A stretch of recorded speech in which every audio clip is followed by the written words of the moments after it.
Un gusto, una alegría, una bendición estar nuevamente junto a ustedes, su servidor Gabriel Moreno, orando para que sus vidas estén llenas de la presencia de Dios y que luego de estar llenos ustedes de Dios puedan salir a compartir esas bendiciones con otros. Gracias por vernos, por escucharnos en tantos lugares del mundo, nuestras oraciones, nuestros mejores deseos para ustedes.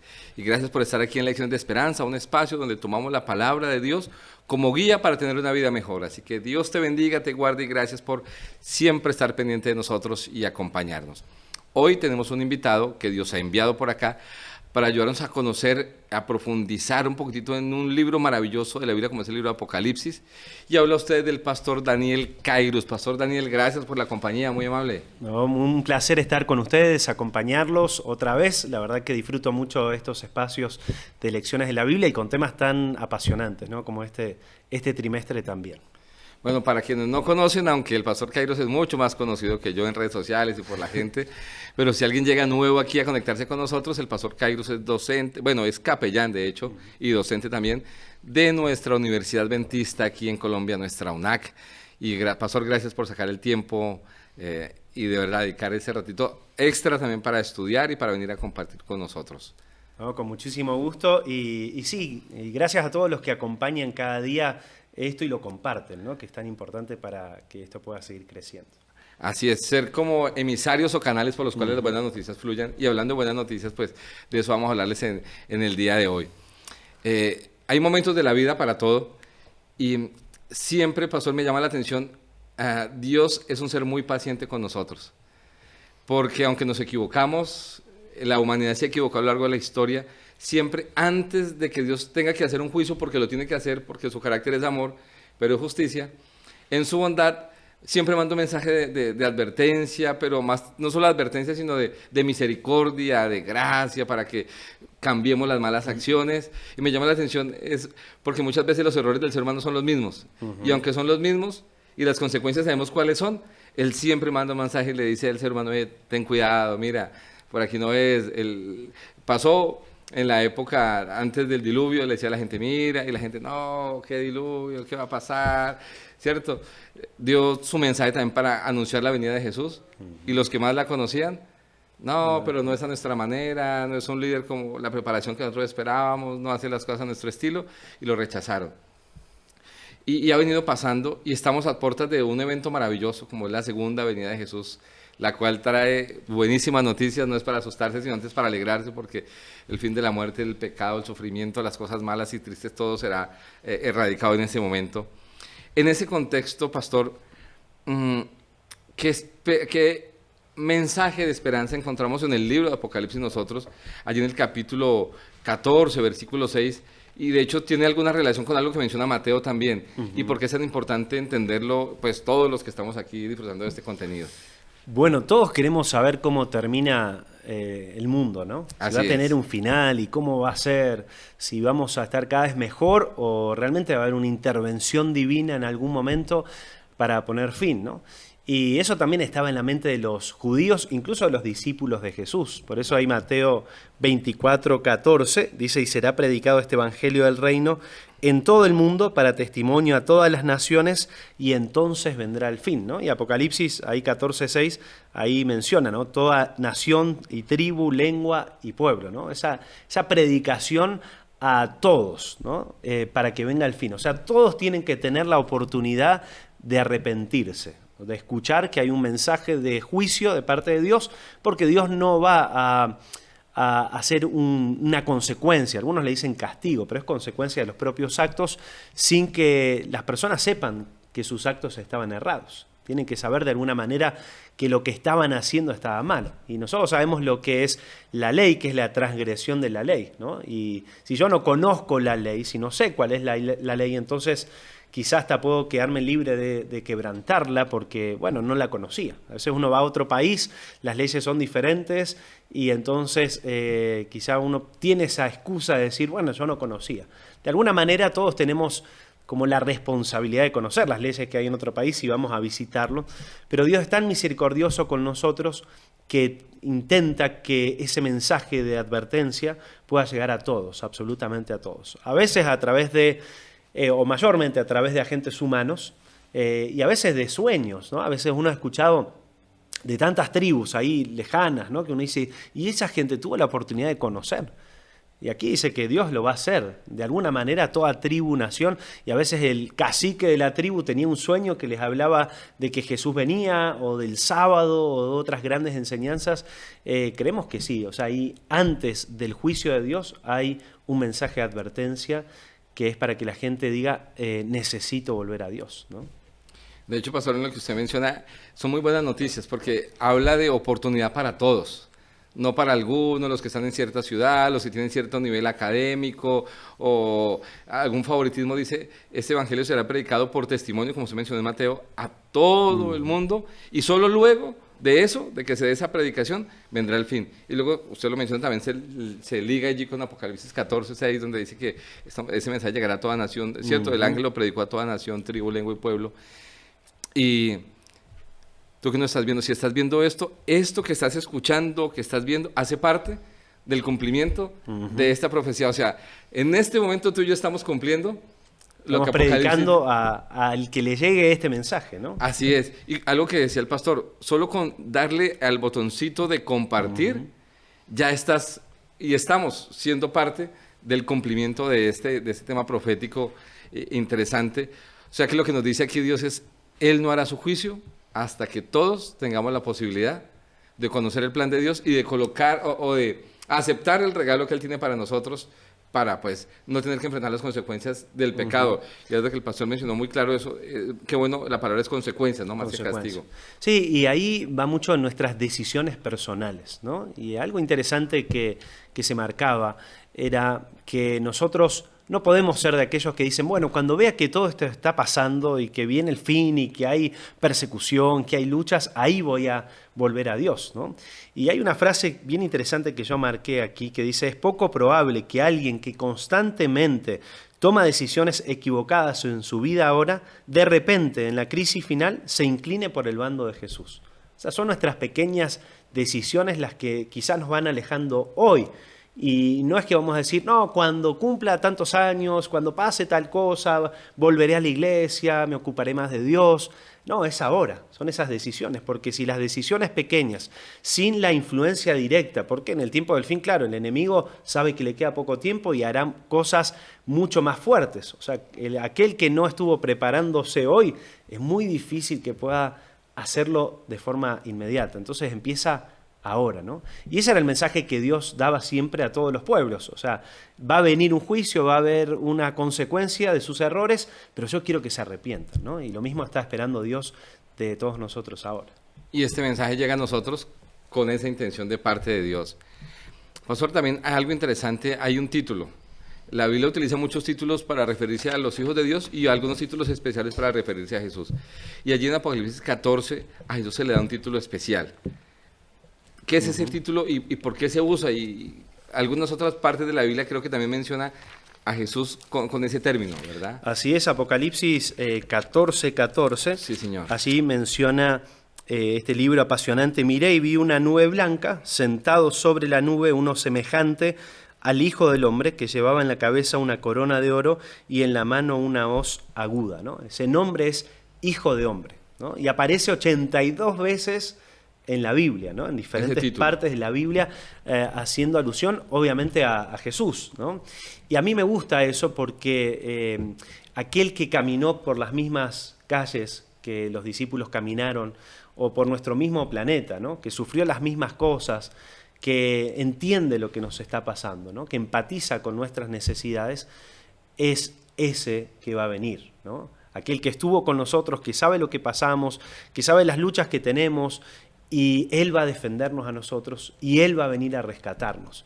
A mí me gusta siempre ver a Jesús como ese amigo, ¿no? Ese amigo nuestro también, pero ese amigo específico de los discípulos de Jesús, ¿no? Esos discípulos que perdieron cuando Jesús se fue, un amigo. O sea, se levantaban, estaba Jesús ahí, comían, estaba Jesús ahí, y de repente Jesús asciende al cielo, o sea, muere, resucita, asciende al cielo, y ellos sienten un vacío tan grande que dicen, ¿cómo vamos a llenar este vacío, ¿no?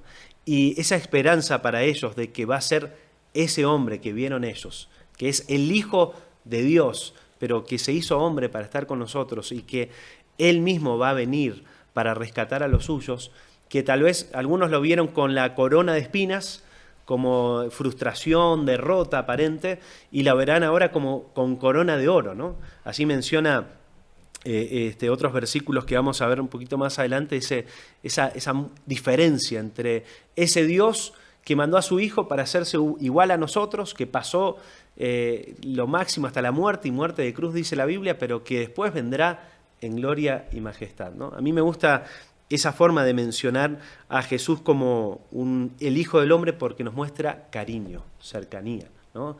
Un Dios que mandó a su Hijo para hacerse hombre y que nos representa a todos delante de Él también, ¿no? Nosotros mencionamos algo bien interesante, que solamente tal vez pueden comprender quienes tienen esa cercanía con Jesús. A los discípulos, cuando Jesús se va alguien tan importante, que fue tan importante Jesús para ellos, que para los que tal vez conocen la historia de los discípulos, de los 12, 11 murieron asesinados por defender su fe, solo uno murió de muerte natural, pero que sobrevivió a varios intentos de quitarle la vida, como fue Juan el Bautista. Pero esos hombres nunca se movieron de esa cercanía con Jesús, y ahora cuando ven que Jesús, como se menciona, primero se duelen porque muere. Y la Biblia describe el viaje a Emaús, que van llorando, diciendo, y Jesús hablándoles al lado, y por su mismo dolor no alcanzaban a distinguirlo. Luego, él pasa un momento con ellos, se dan cuenta que su maestro es resucitado. Y usted mencionó algo interesante, en Hechos, o sea, esta parte de Apocalipsis se mezcla con Hechos, porque cuando Jesús asciende, hay algo que el ángel les dice a ellos, que lo reconforta. ¿Qué les dice el ángel? ¿Y qué cosas en común encontramos en Apocalipsis 14, como acabo de leer, y lo que dice la Biblia en Hechos 1, del 9 al 11? Así es, Hechos 1, del 9 al 11, dice, y habiendo dicho estas cosas, viéndolo ellos, fue alzado y lo recibió una nube que lo ocultó de sus ojos, y estando ellos con los ojos puestos en el cielo, entre tanto que él se iba, se pusieron junto a ellos 2 varones con vestiduras blancas, los cuales le dijeron, Galileos, ¿por qué estáis mirando al cielo? Este mismo Jesús que ha sido tomado de vosotros al cielo, así vendrá como lo habéis visto ir al cielo, ¿no? Qué lindo es que esa esperanza para ellos vino inmediatamente, ¿no? De repente ver algo que, claro, le generó la emoción de la expectativa, del asombro, decir, wow, ¿qué está pasando acá? Ver a alguien ascender, pero también decir, ¿cuándo volverá? Exacto, o sea, su amigo, su líder, su ¿cuándo Señor? ¿Cuándo es que desciende, ¿no? A mí me gusta, hay un libro maravilloso que habla sobre esto, que es el Hecho de los Apóstoles, el libro de Elena de White, y menciona algo bien interesante, que también en El Deseado de toda la gente, que es otro libro que ella escribe, dice ese deseo de Jesús, de que sus discípulos no quedaran solos, de empatizar tanto con ellos, que le pide a esos 2 ángeles que se queden ahí. Y esos 2 ángeles que habían acompañado todo el ministerio de Jesús, que deseaban más que nada ascender con Jesús y recibir a Jesús en el cielo y darle la gloria que todos los ángeles estaban esperando darle, ellos se quedaron, ¿no? Consolando, dándole esas palabras de esperanza a sus amigos, a los amigos de Jesús, a sus discípulos, porque la prioridad de Dios siempre son las personas, ¿no? Y sabía que era necesario para ellos ese consuelo, esa compañía de los ángeles para decir, así como lo están viendo, Él volverá. Y claro, ellos vivieron toda su vida creyendo que iba a ser en su tiempo, iba a ser en su generación, en su momento que Jesús iba a volver, y vivían de esa manera, lo expresaban de esa manera, y eso es sumamente apasionante, ¿no? Y ese elemento que usted menciona cuando le dice, ese mismo, o sea, su mismo amigo, el Exacto. cercano, así como lo ven, él regresará, y eso lo llenó de esperanza. No, nuestro maestro volverá. Así es. Pastor, ese mismo libro Apocalipsis nos presenta de manera como simbólica, habla de 2 cosechas. ¿Qué 2 cosechas nos presenta y por qué es importante conocer esa diferencia? Porque ahí habla de 2 ciegas con 2 frutos diferentes. ¿De qué se trata y por qué necesitamos todos quienes vemos y escuchamos la palabra de Dios, conocerlo y realmente para poder tener claro el plan de Dios para nosotros? Así es. Bueno, siempre la Biblia va a mencionar que hay 2 lugares, ¿no? Los cabritos, las ovejas, los fieles, los infieles, los justos, los injustos. y cada uno va a ser reconocido finalmente por sus acciones. Si bien no somos salvos por nuestras obras, las obras son consecuencia de lo que está en nuestro corazón. Si la gracia de Jesús está en nuestro corazón, las obras serán buenas. Si le hemos permitido al enemigo a través de decisiones que hemos tomado pequeñas y cada vez más grandes, también nuestras acciones terminarán siendo incorrectas, ¿no? Entonces ahí Apocalipsis 14, versículo 17 al 20, menciona, allí dice, otro ángel salió del templo que está en el cielo, llevando también una hoz aguda, y salió al altar otro ángel que tenía poder sobre el fuego, y llamó a gran voz al que llevaba la hoz aguda, diciendo, mete tu hoz aguda y vendimia los racimos de la tierra, porque sus uvas están maduras. El ángel metió su hoz en la tierra, vendimió la viña de la tierra, y echó las uvas en el gran lagar de la ira de Dios. El lagar fue pisado fuera de la ciudad y del lagar salió sangre que llegó hasta los frenos de los caballos en una extensión de 1600 estadios, ¿no? Obviamente hay muchos símbolos en esto, pero menciona allí el grano dorado, que es una de las cosechas de aquellos considerados fieles que aceptaron el sacrificio de Jesús, y aquellos de las uvas sangrientas, ¿no? Como se conoce, obviamente dos cosechas totalmente diferentes, ¿no?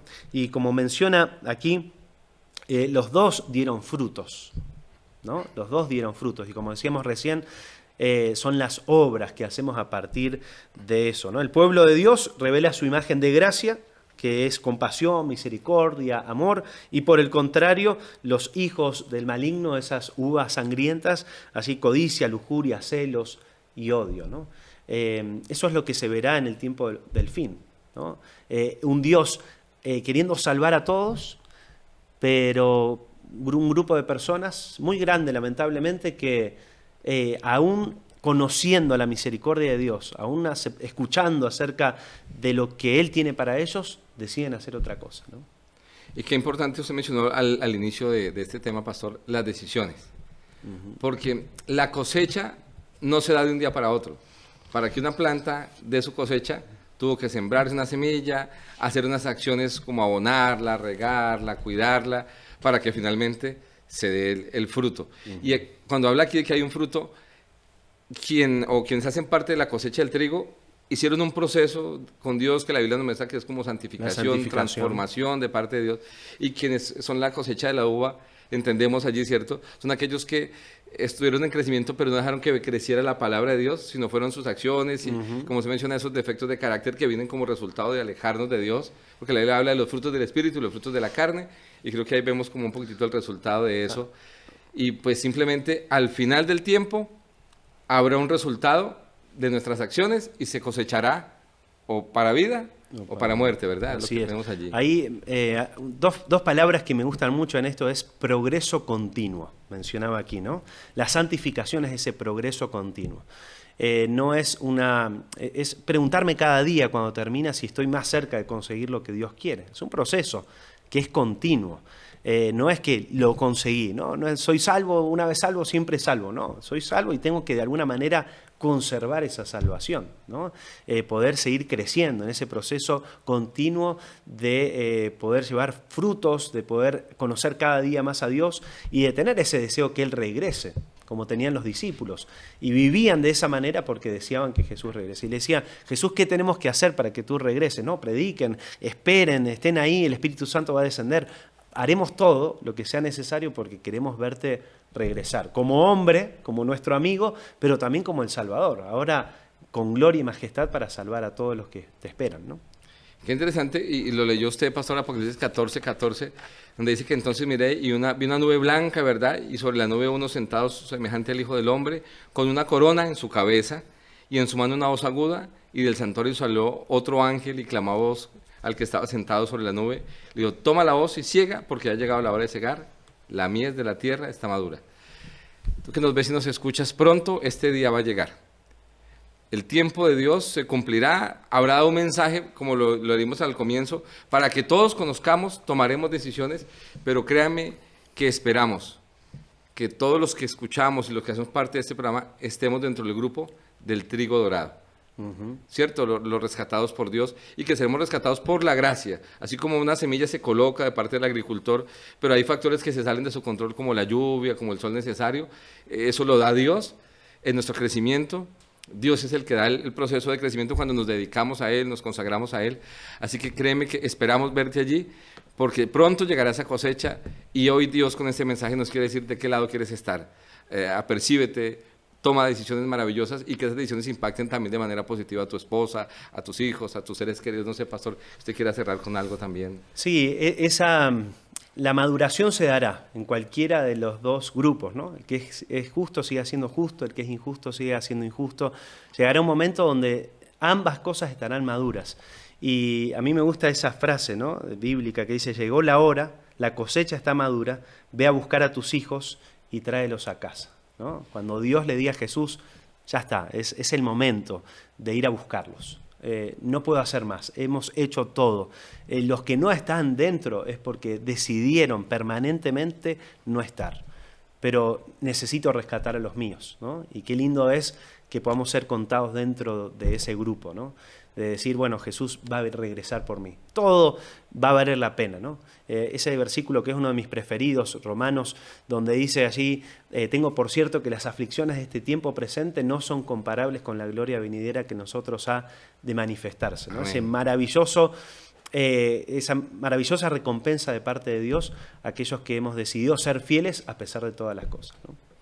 Pastor, muchísimas gracias por habernos acompañado y por haber compartido este tema tan importante que nos lleva a reflexionar, que es un tema bíblico en un contexto profético, pero que se aplica a las decisiones del día a día y que mientras ese día llega, impacta nuestra vida también y nuestro entorno con esas decisiones importantes. Así que vamos a orar, si me lo permite, pastor, por usted y por quienes nos ven y nos escuchan. Buen Dios, gracias porque siempre, Señor, eres misericordioso.